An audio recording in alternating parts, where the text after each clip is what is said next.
Muy buenas noches. Cantabria desde La Solana tiene hoy un invitado auténticamente de excepción. Está con nosotros Monseñor Nicolás Castellanos, que fue obispo de Palencia y que fue obispo a los 43 años, algo que indicaba una brillantísima carrera dentro de la Iglesia Católica y que indicaba el gran talento de esta persona. Monseñor Nicolás Castellanos, en un momento dado, renunció a ser obispo de Palencia y con un grupo de personas amigas suyas, fieles palentinos y castellanos, marchó nada menos y nada más que a Bolivia. En Bolivia se instaló en una de las ciudades más grandes, yo diría que ahora mismo la ciudad más grande de Bolivia, que es Santa Cruz, y allí ha creado un entramado religioso y sobre todo social de una potencia extraordinaria. Si yo les leo a ustedes el currículum completo de Monseñor Nicolás Castellano, realmente consumiríamos este programa.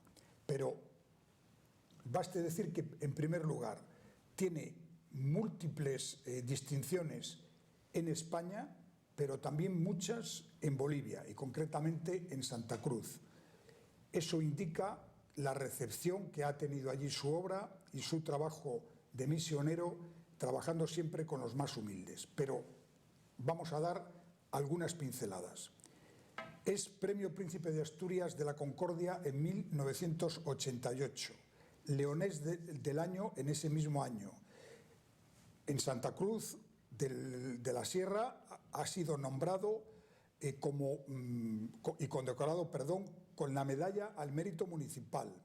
Tiene el premio a la labor humanitaria de la Asociación Española de Jugueteros, una cosa bastante curiosa.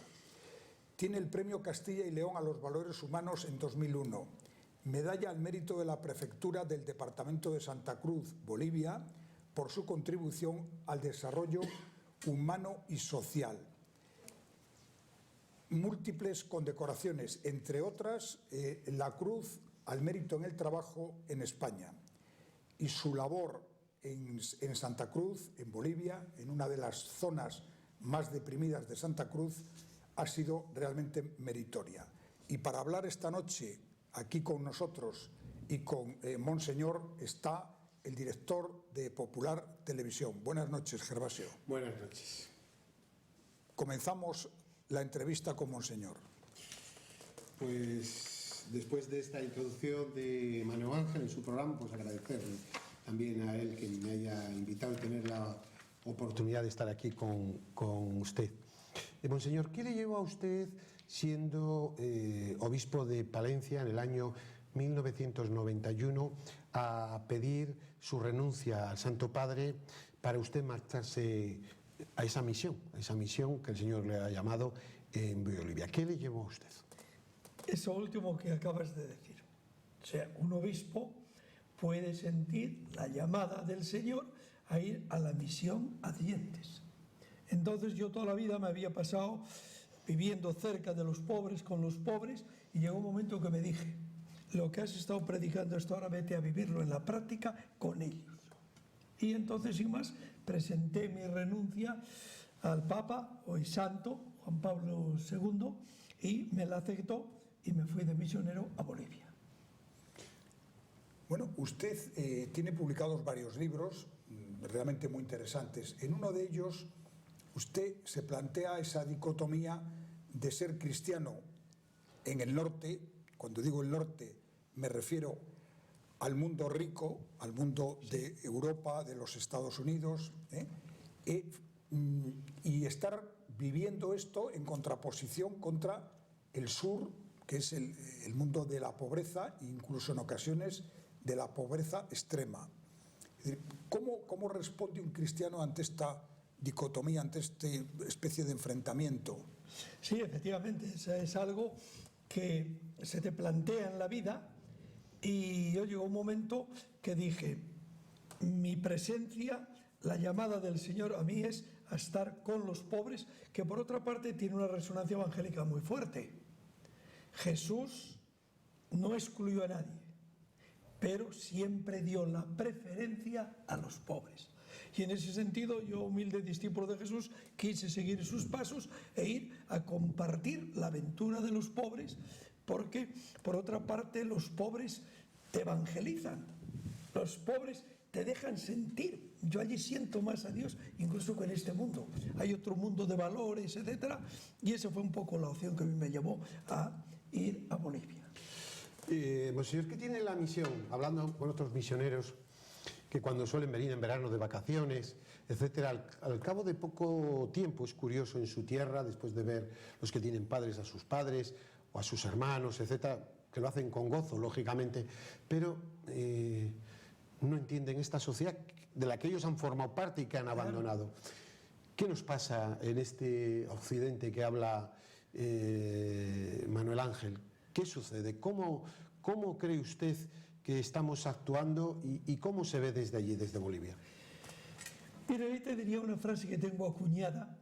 Mira, en el norte prácticamente se tienen todos los medios para vivir, pero faltan razones para existir. En cambio, en el sur carecemos de casi todos los medios y nos sobran razones para vivir.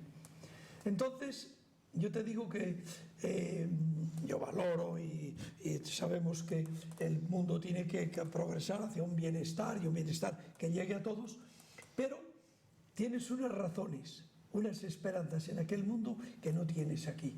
Allí descubres un auténtico sentido de la vida. Nosotros le llamamos, esta noche hablaré de eso, pequeños relatos liberadores. Te pongo un ejemplo. Una comunidad a 4.500 metros de altura. Los bachilleres, chicos o chicas, para venir al colegio tenían que andar 6, 5, 4 horas de venida y otras tantas de vuelta, según la comunidad estuviera más cerca o más lejos. Bueno, pues un pequeño relato liberador es que Dios te pone en tu camino un empresario de Palencia, Merimar, y entonces te les hace escuela-internado. Y entonces esos bachilleres quedan ya toda la semana en el internado y el fin de semana van a sus casas. Entonces esto es una satisfacción profunda. Luego aquí sería bueno también recordar aquellas palabras de Pablo VI. Un elemento esencial de toda evangelización es la promoción integral de todo el hombre y de todas las mujeres y hombres. Bueno, entramos precisamente en esta materia. Usted, cuando va a Santa Cruz de la Sierra, en Bolivia, allí funda, valga la redundancia, una fundación que se llama Hombres Nuevos. Hombres Nuevos, usted me lo ha contado hace un rato, está basada en unas palabras de San Pablo, si no lo tengo yo mal cogido. Bien, y usted allí entra en un barrio que tiene el doble de habitantes que la ciudad de Santander, porque hay que tener estas medidas bastante claras, que se llama el barrio 3000, y usted allí desarrolla esa fundación. Pero, ¿cuál es la tarea real que usted ha desarrollado con esta fundación Hombres Nuevos en el barrio 3000? Mira, nosotros fuimos un equipo, fue también una religiosa de León, pero que vive aquí en Santander, Sor Guadalupe. Entonces nosotros partíamos de un supuesto muy claro. Hay que responder a las necesidades reales y sentidas de la gente. Y entonces empezamos a estudiar, a analizar, a leer la realidad. Por poner un ejemplo, lo primero que vimos es que había una desnutrición muy radical. Niños que tú ves la foto y dices, es imposible que estos niños estén aquí en Santa Cruz de la Sierra, ¿no? Y entonces vimos esa necesidad, hicimos lo primero de todo fue un centro para niños desnutridos. Y así vamos, por ejemplo, ¿por qué hemos hecho 100 escuelas en el país? Pues muy sencillo, ibas a las escuelas y encontrabas que la escuela eran 4 palos y una calamina. Entonces, claro, eso te dice, oye, esto así no puede seguir, aquí hay que hacer escuelas. En ese momento me llama a mí un industrial de Madrid y me dice que quiere colaborar en un proyecto social. Y entonces yo le mandé fotos de esta escuela y rápidamente dice, ahí hay que hacer una escuela. Y ya montamos la primera escuela, pero respondiendo porque Bolivia, con 10 millones de habitantes, tiene 1 millón de niños y niñas sin escuela. Y en Bolivia 800.000 niños y adolescentes trabajan.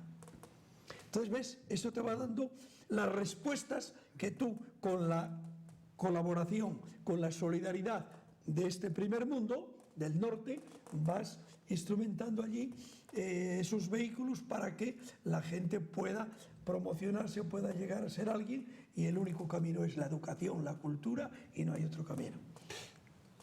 Don Nicolás, estamos hablando del gran pecado estructural, es decir, que las estructuras que los seres humanos nos damos muchas veces son pecado por condiciones de vida, etcétera, las diferencias sociales. Vemos como ese bálsamo equilibrador de las clases medias en el mundo está desapareciendo y se produce esa desviación, ¿no? El otro día leíamos una entrevista, el 0,30% de la población mundial tiene el 30% de la riqueza del mundo.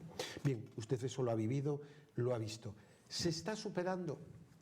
Es decir, desde que usted llegó allí en 1991, se han dado, desde luego, me supongo, muchos pasos, pero el país como tal ha ido superando esa situación estructural. No. Lamentablemente se han dado avances, tanto diríamos en la legislación social como en la vida y tal, pero yo te voy a dar, por ejemplo, las estadísticas que dio el año pasado la ONU. En Bolivia mueren al año 14.000 niños por muertes evitables. En Bolivia el 27% pasan hambre severa. Tenemos 2 millones de niños pobres. Es decir, que el 30% de bolivianos viven muy bien, son ricos, riquísimos, pero el 70% son pobres. Y yo estoy descubriendo, hombre, tú te das cuenta de lo que tú haces, si hemos hecho 100 escuelas, son 150.000 alumnos que tienen escuela. Claro, yo tampoco tengo, digamos, la magia de decir, yo resuelvo este problema, pero te das cuenta que en el país los pobres cada día son más pobres y los ricos cada día son más ricos. Aunque a veces intenten los políticos venderte que aquí ya la pobreza extrema ya no existe, pero existe. Bueno, usted acaba de pronunciar hace unos minutos prácticamente una conferencia en el Ateneo de Santander, precisamente hablando de la pobreza, hablando de esta pobreza extrema de Bolivia, un país en América del Sur, uno de los solamente 2 países en América del Sur que no tienen salida al mar. Uno de ellos es Bolivia, con una reivindicación histórica de una salida al mar a través de Perú o de Chile, etcétera, etcétera. Pero no vamos a entrar ahora en problemas geoestratégicos. Usted habla de la situación en la que se encuentran los niños bolivianos. Usted hablaba antes, un poquito de pasada, de que todavía hay muchísimos niños trabajando cuando están en edad escolar. Y yo le voy a hacer una pregunta que se sale un poco del ámbito religioso, pero que yo creo que tiene interés. Es decir, hace 8 años Evo Morales fue el primer presidente indígena que llega a ese cargo en un país como Bolivia, donde hay una gran población indígena. ¿Realmente en estos 8 años la tarea de Evo Morales se ha notado? Es decir, ¿hay un progreso de estas clases más desfavorecidas? Pues hombre, todos tuvimos muchas esperanzas en la llegada de Evo Morales. Pero, según ha ido pasando el tiempo, él, por ejemplo, cuando salió dijo, corrupción cero. Hoy el país es un país corrupto. Hombre, que se han mejorado ciertas leyes sociales a favor de los pobres y tal, es cierto. Que se han hecho reformas y demás, cierto. Ahora, yo mirando globalmente el país, me doy cuenta que los pobres cada día son más pobres y los ricos cada día más ricos. Ves el estado de las carreteras, ves la calidad de la educación, porque en estos países lo importante es dar calidad a la educación, educar en valores y que todos los niños tengan escuela. Y entonces eso pues deja mucho que desear. Entonces yo no he visto se ha progresado porque por la ley de la vida y tal, la sociedad progresa, pero no como esperábamos, dado que por otra parte Bolivia es un país muy rico en recursos naturales, ha vivido ahora unos años de mucha fluidez económica, un país que tiene recursos de todo. Sin embargo, ves, no sé, hay contrastes, por ejemplo, que te iba a decir yo solo critico allí en la televisión cuando hablo, ¿no? ¿Por qué poner ¿cómo se llama? Digital, hombre, un satélite digital que vale 300 millones de dólares? ¿Ves? Entonces, ¿dónde va esa plata? Esa es la pregunta que se hace mucha gente en Bolivia y yo también me la hago. Cuando usted abandonó España, estoy seguro que, bueno, posiblemente tendría usted ya esa intuición, muy posible. Hoy está aquí en su tierra, en su patria. España, hoy sois tierra de misión. Sí. Es tierra de misión. Tierra de misión, sí. Y posiblemente incluso más que Bolivia. Pues desde el punto de vista espiritual, eso Madre Teresa de Calcuta lo ve muy bien, porque están en los sitios más pobres y en los más ricos, ¿no? La Caridad de Calcuta están en Suiza, en donde más renta, dice, porque hay otra pobreza, una pobreza espiritual, etc. Están en los dos contrastes, pero al fin y al cabo tienen una misma procedencia. ¿Cómo ve usted España desde el punto de vista de la fe? ¿Nos preocupa?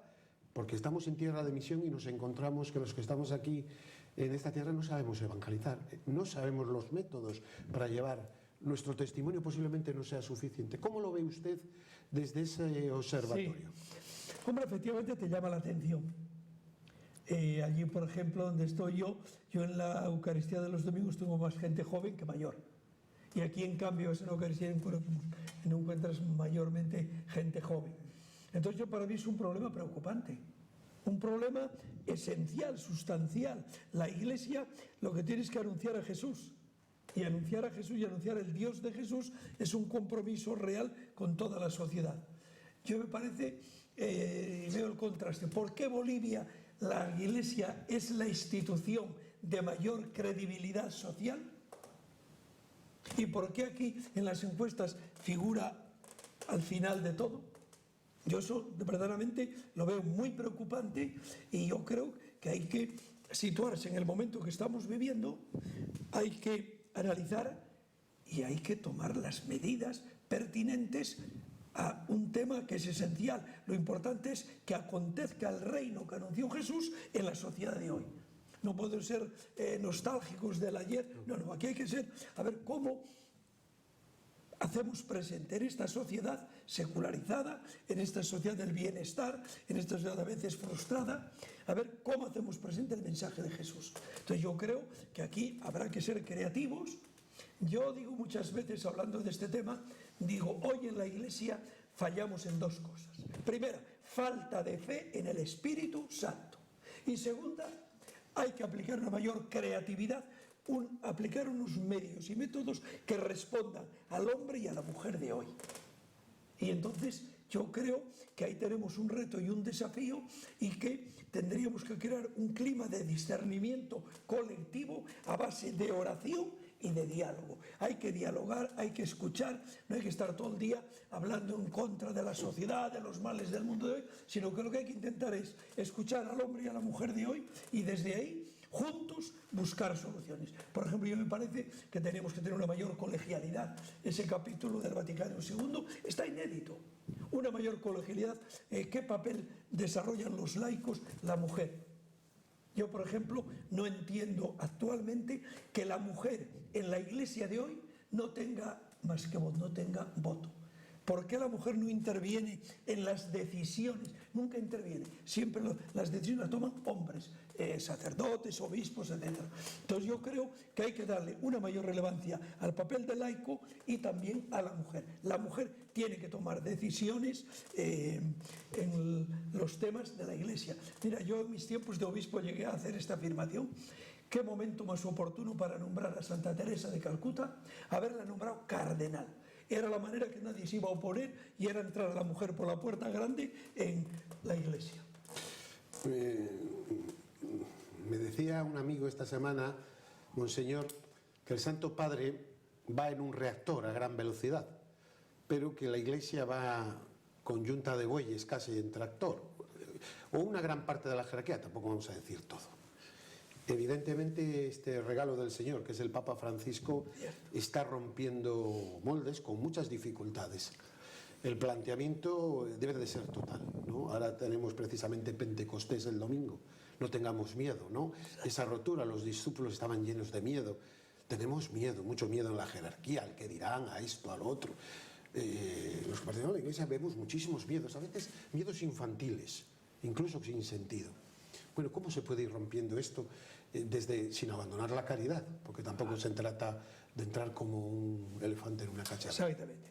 Hombre, hay que mantener siempre la fidelidad a lo esencialmente cristiano. Y si miramos a Jesús, Jesús nos dio dos cosas. Que Dios es nuestro Padre, un Padre que es ternura, misericordia, perdón, que es un abrazo, y nos enseñó, tuve hambre y me diste de comer. Capítulo 15 de Lucas y capítulo 25 de Mateo. Eso es lo esencial. Entonces, claro, sí señor, yo para mí es un regalo, un don del Espíritu Santo, el Papa Francisco. Pero claro, lo importante ahora es que tanto los pastores como los seglares, los religiosos, todos digamos, vamos a aplicar el mismo esquema cuando nos dice oler a oveja, que verdaderamente yo me meta en ese pueblo de Dios, me meta en el mundo de los pobres, de los marginados, y demos respuestas solventes a toda esta marginación que hay aquí, que la hay grande. Entonces, sí, todo el pueblo de Dios no respondemos, no damos respuestas eficaces y solventes siguiendo al Papa Francisco, pues muy bien, es una cosa excelente, santa y tanto lo que quieras del Papa, pero ahora está en nosotros. Y había que preguntarnos, bueno, yo ante estas actitudes y posturas del Papa, ¿cuál es mi actitud existencial? Yo, como he cambiado, lo mismo que el Papa ha cambiado tantas cosas ya en tan poco tiempo, que hemos cambiado nosotros. Entonces yo creo que el reto lo tenemos ahí, y el peligro es que si nosotros no asumimos ese carisma que nos está mostrando Francisco, pues todo siga igual y nadie lo cambie. Su fundación, esta fundación de Hombres Nuevos, lógicamente necesita recursos económicos para crear estas escuelas de las que usted nos está hablando, para crear esas universidades, para dar de comer a estos niños que se encuentran con problemas de nutrición, etc. En España, en un momento dado, ha habido bastantes ayudas que se han canalizado hacia allá, pero con la crisis que hay ahora en España, ¿cómo está esa situación? ¿En qué nivel se encuentra la aportación de ayudas desde el norte, la Europa rica, hacia el sur, la América Latina pobre?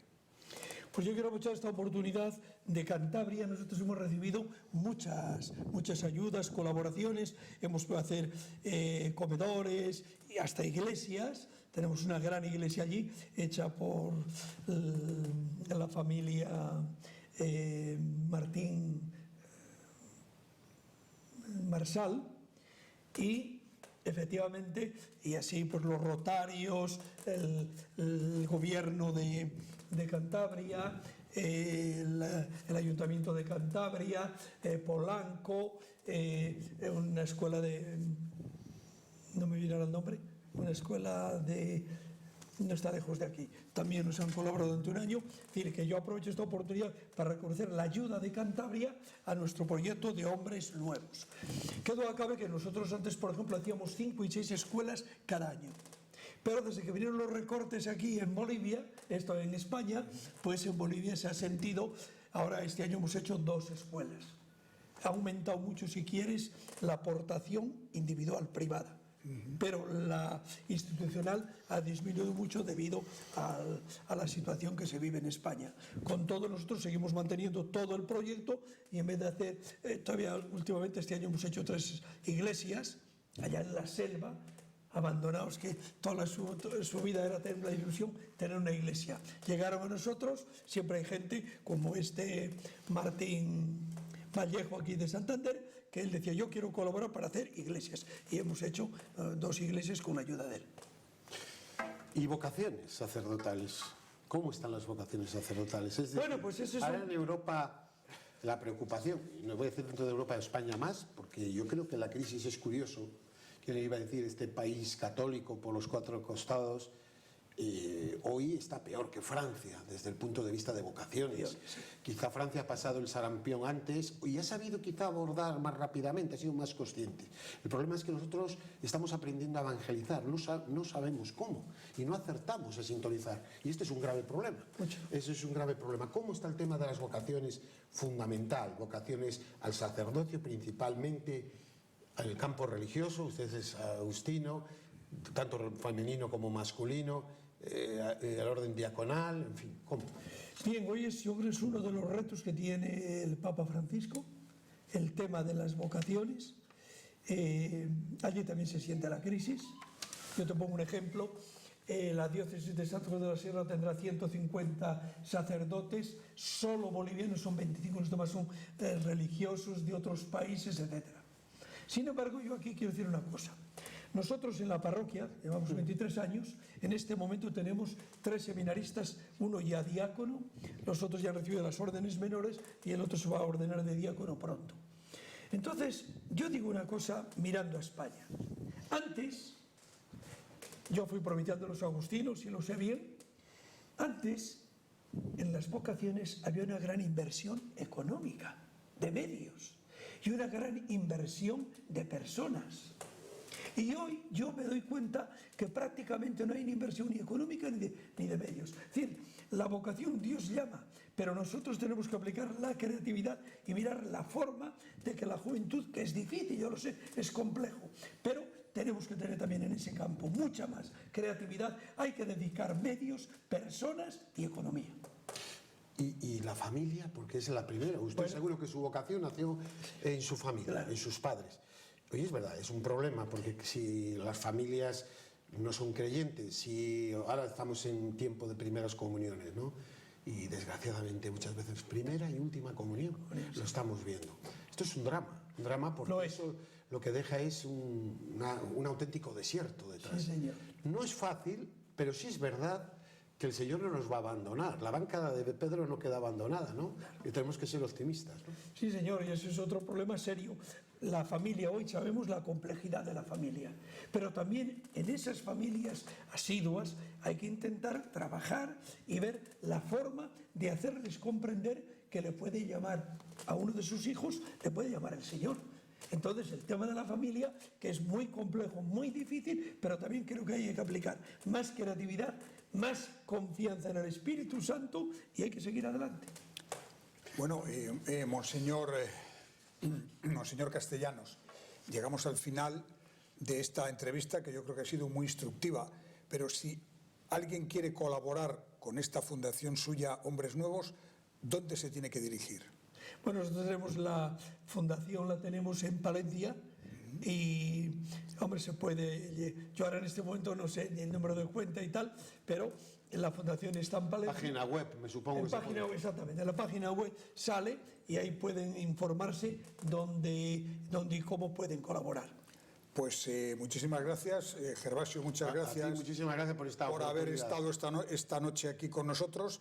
Usted además, que le hemos traído casi a uña de caballo después de esta conferencia en el Ateneo de Santander dentro del aula de cultura del diario Montañés, muchísimas gracias y que le tengamos aquí el año que viene cuando usted vuelva unos días de vacaciones a España, concretamente a Palencia, a su tierra, y nos pueda contar que ha habido mucha más potencia, mucha más inversión y mucho más desarrollo en esta Fundación Hombres Nuevos, que realmente está haciendo de los jóvenes bolivianos hombres nuevos. Eso pretendemos.